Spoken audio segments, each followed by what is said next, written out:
seluruh kegiatan OPD, organisasi perangkat daerah akan cepat dan anggota DPRD akan kritis. Kenapa? Dia akan kontrol alokasi anggaran pemerintah, dia akan kontrol pekerjaan, dia akan baca buku anggaran, dia akan baca realisasi anggaran dengan detail. Kenapa? Dengan membaca itu honorariumnya ada.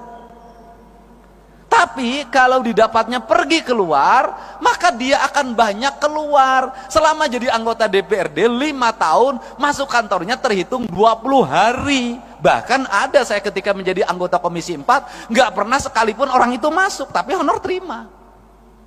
Dan kemudian bikin aturan juga dong, yang rajin yang mendapat honorarium, yang nggak masuk nggak dapat. Bener, ini akan terjadi kinerja. Tapi kalau model pendekatannya keuangannya begini, sampai kapanpun kinerja tidak akan pernah optimal.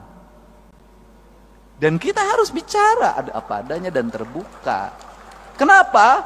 Ya karena juga memang anggota DPRD malu juga terhadap berbagai hal. Tapi gimana rasa malu dikalahkan oleh rasa butuh? Kan ini yang harus terjadi. Nah, untuk itu mari kita bersama-sama untuk mengupayakan ini. Saya sebagai gubernur, Pak Sekda, bikinkan surat hari Senin. Saya akan berkirim surat lagi buat Pak Prabowo, buat Pak Presiden kita. Saya akan ceritakan ini.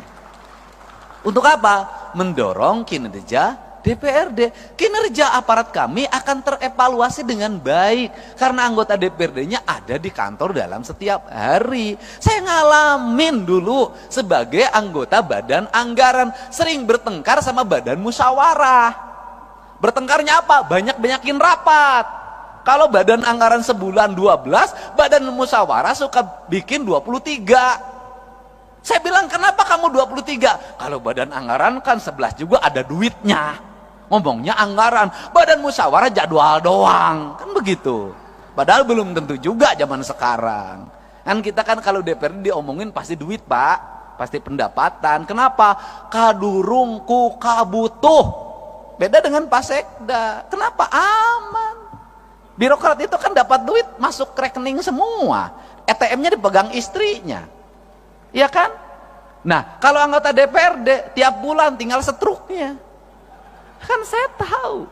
Gitu loh. Makin ke sini, makin mepet, makin kecil. Nah, beda dengan DPR RI. Udah Bu, kalau DPR RI saya pernah ngalamin. Apalagi sekarang Bu, makin naik lagi. Padahal modal jadi anggota DPRD provinsi dan DPR RI itu sama. Saya tentu tahu yang gini-gini. Kan kita pengalaman Pak. Ya kan, saya cuma nasibnya lebih bagus aja daripada bapak-bapak. Mudah-mudahan ke depan bapak juga nasibnya bisa jadi gubernur lah di daerah masing-masing, tapi jangan di Jawa Barat. Berat lawan saya. Nah ini. Nah, untuk itu maka kita ingin harapan kita ke depan adalah ingin membangun keadilan fiskal. Keadilan fiskal itu gimana sih? Saya kemarin ketemu sama Gubernur Kalimantan Timur. Ini makan pemikiran, kan kita boleh dong punya pemikiran. Saya bilang, Gubernur Kaltim, penduduknya berapa? 4 juta. Berarti kalau 4 juta, saya rata-rata satu rumahnya 4, saya bilang. Berarti rumahnya kan cuma 1 juta. Iya.